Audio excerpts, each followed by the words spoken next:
All right. Good evening, my friends. I am videoing all the way from an exotic location known as Agudah Shalom's major Beit Midrash. So, what was that, everyone? All right, we got a lot of background noise. Let me just help you guys out so you don't have to struggle to find it yourselves. There we go. All right. And if you have any questions, just unmute. I'm sure you guys, after 3 years of since COVID, I'm sure you figured it out by now. Okay. So we are on Zion Amid Bays. We are on 7B, and we are about a quarter way down at the words Ushechamasa Maruba Mitzilasa Psula, which is a quotation from our Mishnah. So I would imagine if you're using the art scroll, it probably makes it very clear that it's a new section. So here we go. It said in the Mishnah, that when there is more sunlight than there is shade being provided by the schach of a sukkah, it is, well, as we said, a sukkah is kare al shem schach. You look at the root of the word, and if you don't have enough schach, then by definition you do not have a sukkah. So again, just for those joining us, we are a quarter way down 7B, Zion base. Taner Rabbanan, chamasa machmas sicha, machmas stefanos. So what needs to be shielding us from the sun? There needs to be enough shade provided by the sky. But it's not shot, not that the walls need to protect us from the sunlight coming in. And that makes sense because you remember all these gemaras we're learning about in terms of good asik and all these different fancy maneuvers that allow us to have many gaps in our sukkah. It wouldn't really make any sense otherwise. However, this is quite the shita. Rabbi Yoshi, af machmas defanos. Even if the walls do not provide a sufficient amount of shade, that would be cause to invalidate the sukkah. And Amar Rav Yemer bar Shamaya Mishmei Dabai, my time with Rav Yoshia, where Rav Yoshia get this really way out there idea that not only does the schach have to protect you from the sun, but the walls need to protect you from the sun. That the paroches would provide coverage over the aron. Wait, so paroches mechitzahi. Isn't the paroches just a vertical partition? So what's it doing being treated like a ceiling? Because God is calling it schach. Alma mechitza kischach beinan. We see from here that the laws of the roof and the laws of the walls are supposed to be analogous. So that means, Rav Yoshia says, just like the schach needs to prevent a sufficient amount of sun from getting in the sukkah, so too the walls need to do the same function. Whereas the Rabbanan, who the nechuf be porta the michsi kischach, they don't make much of the fact that the Torah uses the language of sakosa to describe the paroches, because the paroches leaned a little bit over. It leaned a little bit over, and that's why it uses that language. But we're not supposed to infer from here that the walls need to share the same dinim as the schach. And if you glance for a moment at Tosfos, so it's a little further down, just down the Amud. So it's the third Tosfos on the Amud. It's a small one. You may recall that 2 shiurim ago on a Vav Amid Beis, we were trying to determine where do we get the idea that a sukkah only requires 2 walls at a tefach, or 3 walls in a tefach. And remember, we were learning from Basukos, that it mentions it 3 times, and that's how we were deriving it. So isn't that kind of a funny thing, Toso says? Because we're deriving from the extra mentioning of sukkos, which is schach, the number of walls that we're supposed to have. So that would suggest that schach and walls are supposed to share the same dinim. However, Tosa says,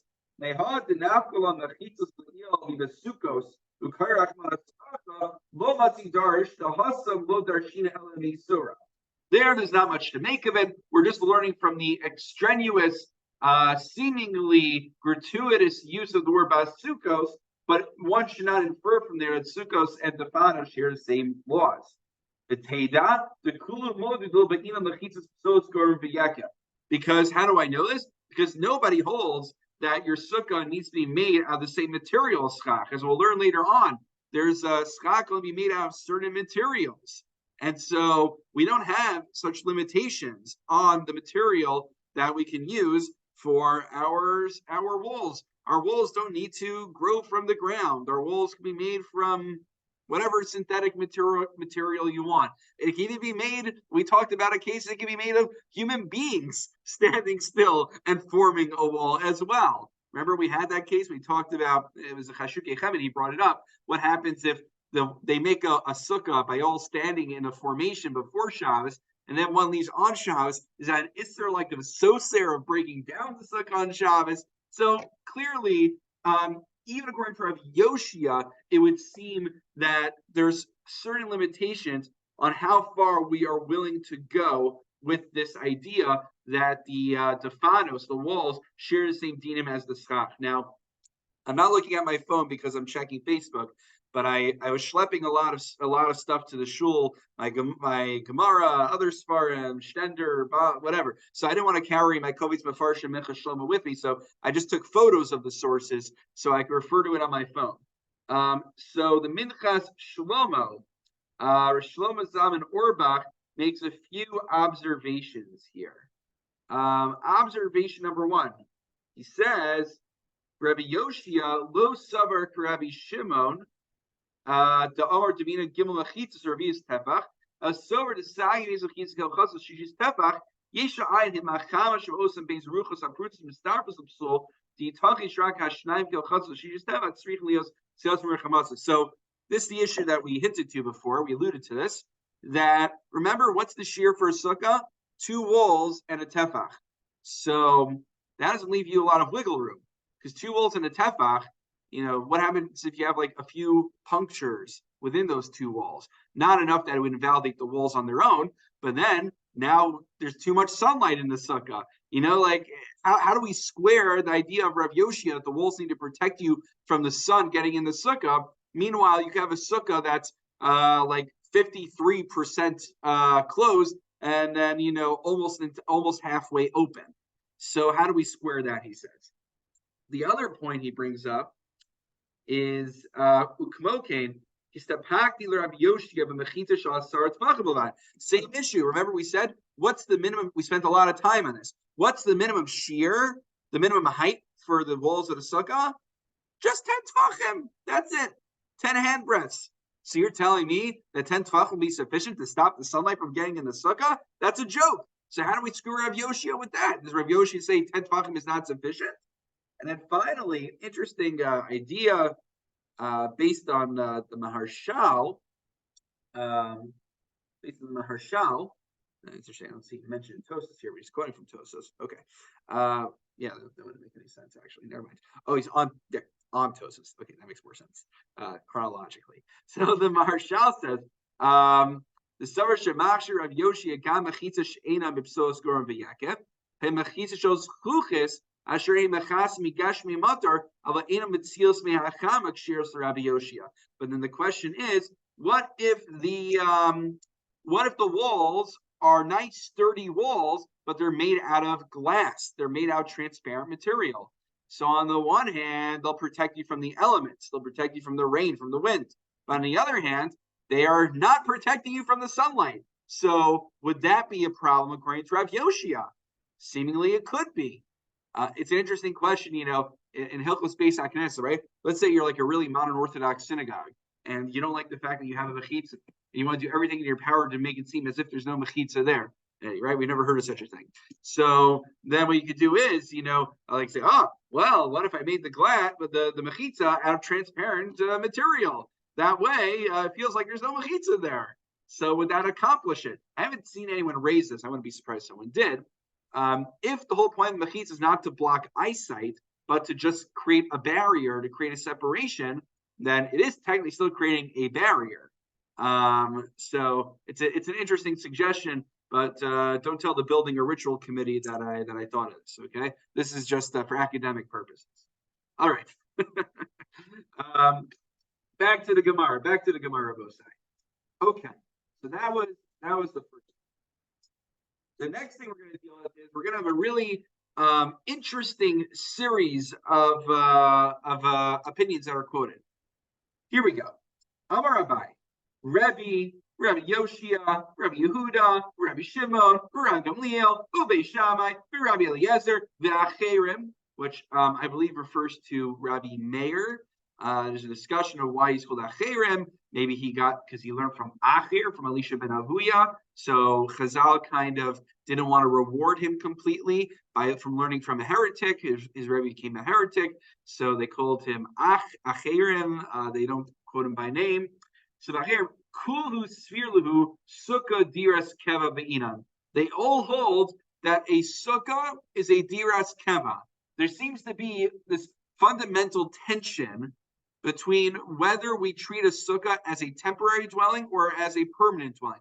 To what extent is it supposed to be temporary, and to what extent is it not supposed to be flimsy? But it's right, because as we said, like a sukkah does have minimal dimensions, so it needs to be a structure. But how far do we go? So all of these different, very wonderful, excellent rabbis that Abai is quoting, we're going to see momentarily that each of them, in their own way, appear to subscribe to the idea that a sukkah should be viewed as a diras keva, as an structure. And we're going to start going through this entire list. Number Rabbi, I have a question. Why would they think that it's a teva? I mean, not a temporary. I'm so glad you asked, Phyllis, because that's the Pnei Yeshua I was going to share. So I'll share with you now. All right. See, I arranged this with Phyllis beforehand that she should ask the precise question I needed to ask. So this is the question of Pnei Yeshua. What is the basis of the disagreement between I couldn't hear what you said. Sukkah as a diras keva versus a diras sarai? But why? I'm sorry. I'm sorry. I couldn't hear you. You were cutting out. This is what the Pnei Yeshua suggests. Here we go. The Pnei Yeshua. Oh, great! Someone has their lawnmower right here. Okay. But Iker plukta de tanoi idiras keva ba'inan odiras arai ba'inan. Regarding this fundamental machlokus about whether a sukkah is an established or temporary dwelling, nearly dishnehen mikra echad darshu. They are both arguing how to interpret a single pasuk. The Krah de Chagas Sukkos Tasalach Shivas Yamim. The Shivas Yamim Miyusar. The Krah Tuva Sukkos Shivas Yamim. We see the idea that Sukkah is supposed to be for 7 days is mentioned multiple times. So what do we make of that? It sounds like the Torah is trying to drill it. It's trying to drill it into our heads that a Sukkah is meant for 7 days. But what do I do with this idea that it's meant for 7 days? So those who understand that the sukkah is a temporary dwelling understand that, well, it only needs to last for 7 days. That's what we're supposed to infer from there. However, Umad Damar Diras Keva, but those who hold Diras Keva, they read the 7 days the opposite way. The Shivas Yamim Hayushiyasos Al Kol Panim Be'inyan Sheru'uya Lehiskayim Shivas Yamim Beli Shum Tikun. Without, what's it mean that it has to last 7 days? It's a chumrah. It means it has to last 7 days without requiring any maintenance, without requiring any screws to be tightened, without any adjustments. So they're looking at the same data, but they're coming to a different conclusion. That it's the most, we see from the words Shivas Yamim, that it needs to last Shivas Yamim without me having to do anything once Yom Tov starts, even on Chol Hamoed. Okay? So hopefully it answers your question, Phyllis. That's the basis of their disagreement, according to the Pnei Yehoshua. Okay, back into the Gemara. Okay, get ready, guys. Buckle up. There's going to be, I think, if I count correctly, eight different 8 different manifestations of how a sukkah appears to be a diras keva according to all of them. Rebbe, the tiny Rebbe says the minimum dimension of a sukkah is 4 by 4 amos. That's a little bit more substantive. Rabbi Yoshia the Amran. Now the reason we brought this in is because Rabbi Yoshia is in that list. Rabbi Yoshia said it's not sufficient for the walls to enclose the sukkah; it needs to protect you from the sun as well. Number 3, Rabbi Yehuda did Tanan. Sukkah Rabbi Yehuda Mashir. This is our Mishnah. Rabbi Yehuda is the one who holds that a sukkah can exceed 20 amos. That means a sukkah could be a diras keva. Number 4, Rabbi Shimon did Tanya. Beis Kilchosim Gimel Afilu Tefach. Rabbi Shimon there Gimel Kilchosim Dal Afilu Tefach. Rabbi Shimon was what we learned, I believe, last week. Whatever it was, Rabbi Shimon was the one who said that a sukkah is not enough for it to be 2 walls in a tefach. It needs to be 3 walls in a tefach. Again, that's a little bit more established. Number 5, Rabbi Gamliel, we'll get this later. So it makes their sukkah on a wagon or makes it on a boat, right? I always love, everyone loves that one. That's like a Dr. Seuss, right? You can have it on a boat, you can have it on the camel, right? Right? It feels like a Dr. Seuss book. And if you haven't heard that one, okay, you heard it here first. Rabbi Gamliel says that's not good. Why? Because it needs to be a diras keva. It's not good enough just to put it on top of your Winnebago. Rabbi Akiva mashir, but Rabbi Akiva was mashir. Number 6, if I'm counting correctly, Beis Shammai. It's not Mishachay Roshava V'Sukkah Shulchana B'Silcha Bayis. Beis Shammai posted Misil Machshir.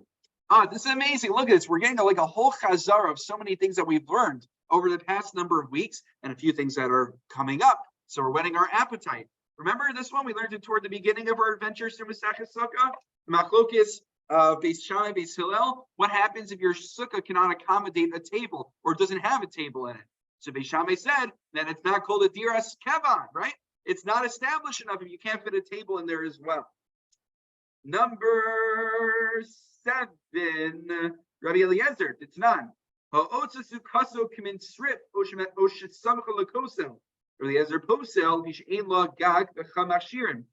you make your sukkah as a hut, there's different ways to understand what this refers to. One way is just, it's like a triangle. So the walls are also serving as the schach. That's not good enough according to him. That's not a proper way to make a house. And also, certainly with just one board, you basically lean it against your house and you make a right triangle out of it. That's not good enough either. Why? Because you need a proper structure. It needs to be a diras keva. And then finally, number 8, acherim. The Tanya acherim rem sukkah shubach psula lefisha ein la zavios. That this opinion that's called in Brisa is that if you make your sukkah in a circular as a circle, that would not be good either, because that again is not considered, it doesn't have any corners, that's not considered a proper established structure. Okay, so we saw 8 different opinions about what it means to have a diras keva. Now, very important to note, if you look in Tosos, the 4th one, kulu sfilu sukkah diras keva bina. Just because all 8 of these man da'amrim hold that a sukkah is a diras keva, doesn't mean they're all in agreement with each other about how the diras keva facet of the sukkah is supposed to manifest itself. How do I know that? Tosa says, Al karchach einan shavin daha Rebbe boy dalit amos, because we quote both Rebbe and Beis Shammai. Rebbe says a sukkah needs to be dalit al dalit amos, 4 by 4 amos. Well, Beis Shammai side with a rosha ruba shulchano. Whereas according to Beis Shammai, it needs to be only rosha ruba shulchano, which is 7 tefachim. So both Beis Shammai and Rebbe both hold the sukkah needs to be a diras keva, but they just disagree on what that threshold is to render a diras keva. So just because all of these man da'amrim in one way or another believe that a sukkah is diras keva, it doesn't mean they're all in agreement in how a sukkah is meant to express that kaviistika nature to it, the established nature of it. Does that make sense? Okay, very good. Now there is a question that is raised by Tosos. And this question I'm going to raise with Tosas here brings us all the way back to the beginning of the Masechta, going all the way back to Beis Amid Aleph. Okay, hold on tight for this one, guys. Doing a little bit of time traveling here. Remember, back in the day, when we started Masechet Sukkah on Beis Amid Aleph, we learned the classic machlokes in the Mishnah between the Rabbanon and Rabbi Yehuda about whether a sukkah could be built over 20 amos. And we had three opinions in the Gemara about why above 20 amos would be problematic. And the third framework suggested in the Gemara by Rava was that the Chachamim hold that a sukkah is a diras arai, is a temporary dwelling. Therefore, if you build it over 20, that would no longer be a diras arai, be a diras keva. And Rabbi Yehuda holds that no, a sukkah is a diras keva, and therefore, it can be built over 20 amos. I got a bit, and who challenged Rav over there? Well, of course, it was Abai. Abai said that's the faulty framework, right? Because then you can just make, according to that, why are you allowed to make walls of iron then, if it needs to be a diras arai? So Abai rejects Rava's framework of suggesting that the machlokes between Rabban and Rabbi Yehuda is whether a sukkah is a diras arai, diras keva. But you know what the issue is? If you look at this Gemara over here on Zayin Amid Beis, who is the great rabbinic sage who tells us that Rabbi Yehuda holds that a sukkah is a diras keva because it can be built over 20 amos? That's Abaye. That means, by inference, if Abaye is telling me that the reason Rabbi Yehuda holds a sukkah can be built over 20 amos is because it's a diras keva, that would mean to say that the Rabban hold it can't be built over 20 amos because it's a diras arai. And that is the shita of Rava that Abaye went to such lengths to reject all the way on Beis Amid Aleph. So what is going on with Abaye over here? That's the question. We hear the question. I'm happy to clarify. Okay? What happened? What happened with Abaye? So, if we turn to the Baal Ma'or, on the Dape Harif, the Baal Ma'or says, Ein hachinami. You know what? Abaye, between Beis Amid Aleph and Zayin Amid Beis, Abaye had a change of heart. Abaye concedes to Rava. And now you might ask, wait a minute, but what about the other Manda Amrim? What about let's see, who was it? It was Rabbi Zera, and who was the other one? Rabbi Zera and Rabba. Rabba and Rabbi Zera, okay? Rabba and Rabbi Zera said, why do we not explain the Mishnah's machlokes like Rabba? Because of the kash of Abaye. So he says, Abaye was the master of the kasha. He was the one who was leading the fight against Rava's framework, and he is willing to concede to kabli the time into Rava kidam rinan hilkach the Rava adif v'ala samchinan. So we see from here that he was willing to accept that Rava was right. It must mean that everyone gets in line with Rava. Now, if you look in the Hasagot Ravid on the Ramah, the Ravid who's arguing, sorry, not the Ravid, with the Baal Ma'or, the Ravid says, no, Abaye is not necessarily conceding that the Rabbanan hold that a sukkah is a diras arai. He holds that Rabbi Yehuda says a sukkah is a diras keva, and the Chachamim also hold that a sukkah is a diras keva.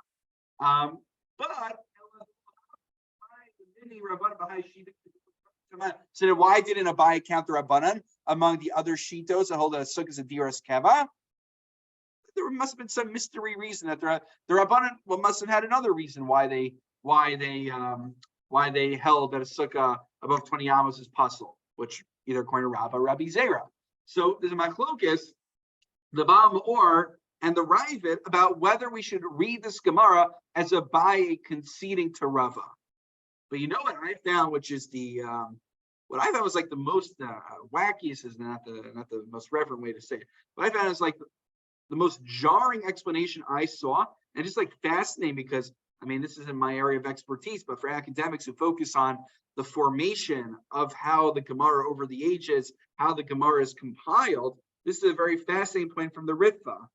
The Ritva says, right, and I scanned it onto my phone beforehand, so I didn't have to carry the Kovetz Mefarshim with me. Maybe one day we'll get a set of Ritva here in the base medrash. That'd be wonderful.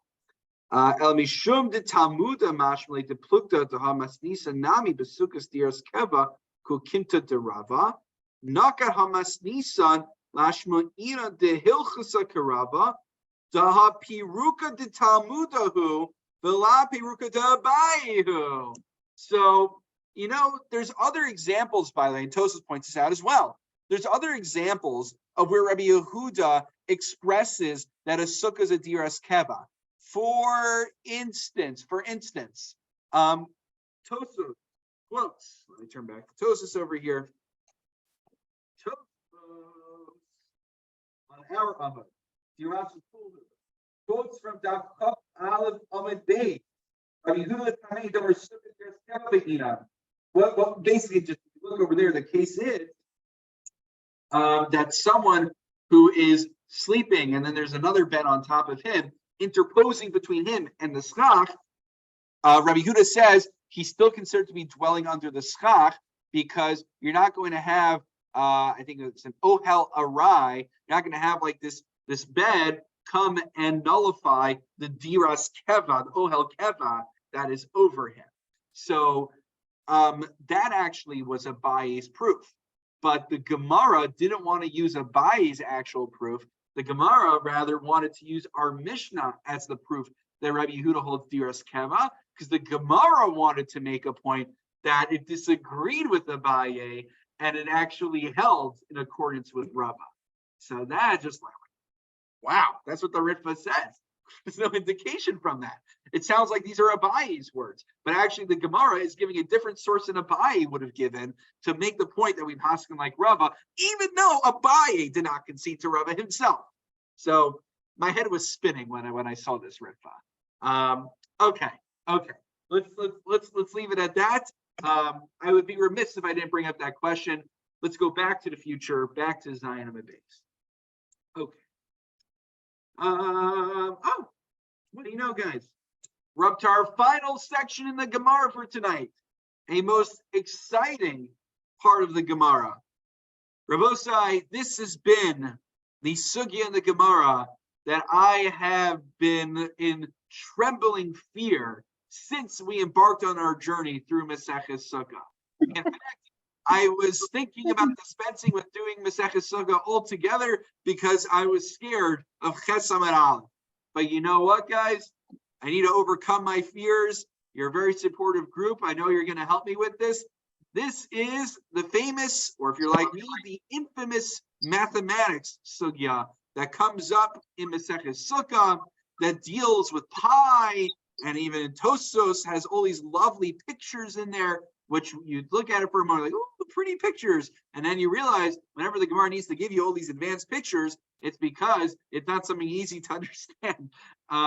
Okay, so anyway, with that introduction, we're not going to go through Ches Amud Aleph right now because we only do an Amud a week, but we will begin the mathematics sugya. We'll dip our toes into it to get our feet wet and get onto the top of Ches Amud Aleph.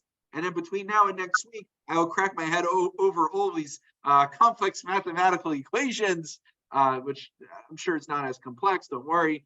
And we'll have a lot of fun with this Torah Umada moment. So, okay, without any further ado, Amar Rabbi Yochanan, we're at the line right above the last regular line before it gets shorter, where the circle is. Amar Rabbi Yochanan, Sukkah hasuya kekivshan. So the sukkah, it's made in a circle, like an oven. It's made, like those circles where they take the laffa or whatever the bread, they stick it to the side. I believe that's what it's referring to. So it's basically in a circle. And here's basically going to be the issue. You see, the dimensions of a sukkah is 7 by 7 tefachim. That generally assumes that you have a clearly defined width and length dimension. But here, with the circle, this is going to be what's troubling the Gemara. Is what do I do when I don't have a clearly defined, north, east, west, south to, I don't have clear coordinates. So how do I measure 7 by 7 tefachim when doing this? In fact, what we're about to see is we're going to be going according to Shitas Rebbe. That's Dalet al Dalet Amos. So let's jump into it. In yesh behakefa kedei leishin b'achaf dala b'nei adam kishera b'imlav psula. If there's enough room in this circular sukkah to seat 24 men, it is a kosher sukkah. So kiman, obviously, it doesn't need to be 7 by 7 tefachim. It needs to be more than that because 7 by 7 tefachim is generally assumed to accommodate like one person and their table.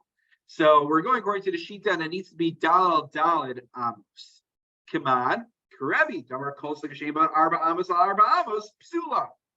Okay, so now, but even according to the shita, that a sukkah needs to be only 4 by 4 amos, 24 men still sounds excessive. That still sounds like much more than a 4 by 4 amos sukkah could accommodate even on a good day. So michti, let's calculate this. We assume that each individual requires an amma of space. And okay, so 6 tvachim. V'chol sheyesh behakefo shlosha tvachim, yesh bo rochev tefach. So anytime, this is again, I know it's not so precise. I forget what the math is called over here. It is when basically there's a 3-to-1 ratio between the circumference to the diameter of the circle, if I have my terminology correctly from my geometry days. Now, can anyone confirm, is it a 3-to-1 ratio, or is it not? It's not quite precise on that. I forget. Is it actually a 3-to-1 ratio, or is this an estimate, I believe, right? Okay. Any mathematicians? All right, you guys will let me know. Okay, because I know one of the big issues with this Gemara is that there's going to be some, the Gemara itself will admit that there's going to be some imprecise calculations. But for now, we're not there yet. We're getting, Erwin, I know it's going to be your favorite Gemara, right? We start learning low duck, we're almost there. Okay. That's exactly. What was that, Erwin? You said it right. Yeah, we're almost up to the ducks. Very good. Hey, Rabbi, one question. What? Question? Yeah, Lonnie. So why are we even discussing a round oven as a sukkah when the Baraisa just above said that a chicken coop is invalid because it has no corners? Why even discuss a round sukkah? Very good. So we saw, we quoted a Baraisa, which is according to Rabbi Meir, but it would seem that according to Rabbi Yochanan, we don't accept that. So we were giving a list of different opinions, but I don't believe the halacha, at least the assumption according to Rabbi Yochanan is that halacha is not in accordance with that. But you can see already by the fact that this entire Gemara is predicated on the assumption that a sukkah needs to be 4 amos by 4 amos, already throws into question the lamaisa ramifications of this Gemara about having a circular sukkah, right? So if you give me a moment, actually, I can quickly check. Actually, 1 second. Let's see. Generally, we get a citation. We get a citation in the mishpah near mitzvah. So if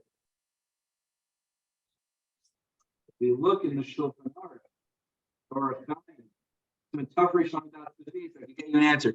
You give me 1 second. I'm in the Shul base mentorship.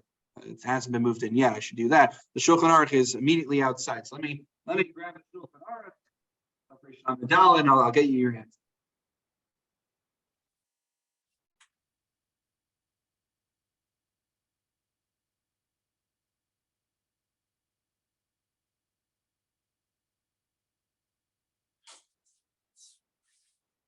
Just use a standard Mishnah Brewer here.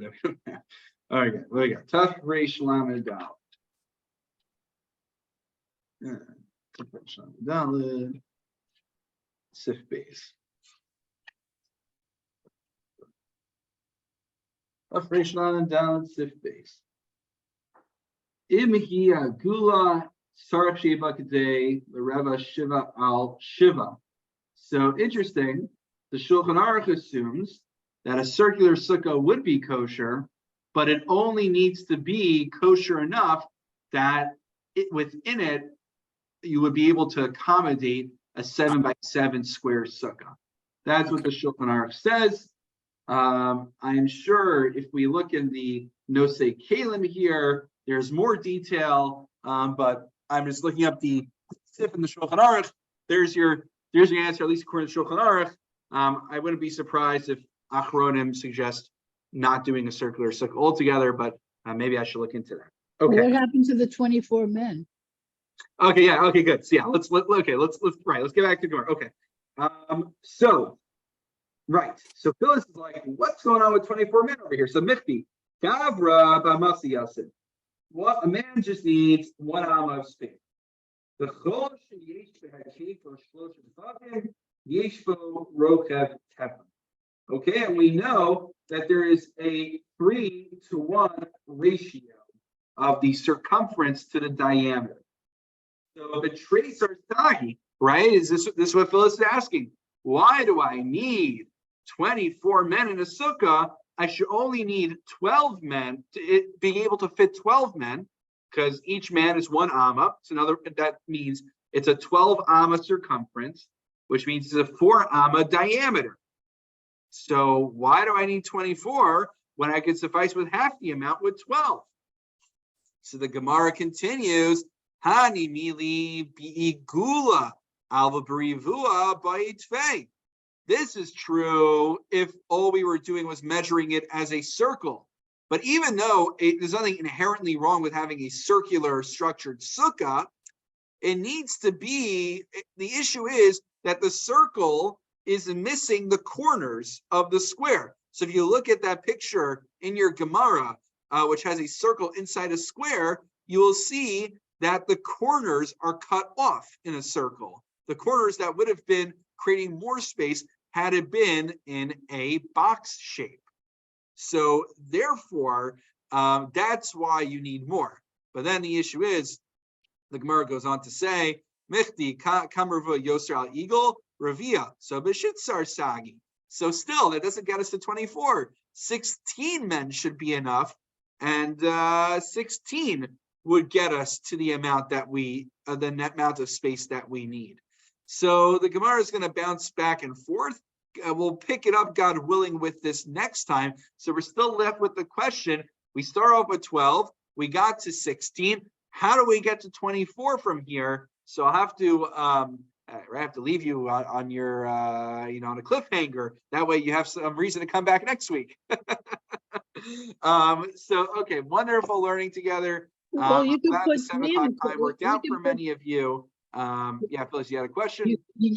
you could put 3 in each corner, not just 1.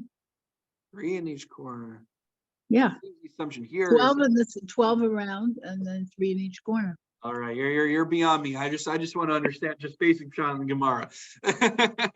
Okay. I'm gonna ask you all next week. I'm not gonna prepare anything fancy. I'm just gonna explain Pashut Pshat math, and I'm gonna call it a day. You're gonna have to just excuse me on that. Well, a triangle has 3 sides, so. That's already beyond me, Phyllis. All right. Well, we'll discuss more next time. All right. Have a wonderful evening, everyone. I got to head down to Memphis. Thank you, Rabbi. Job is Thank you.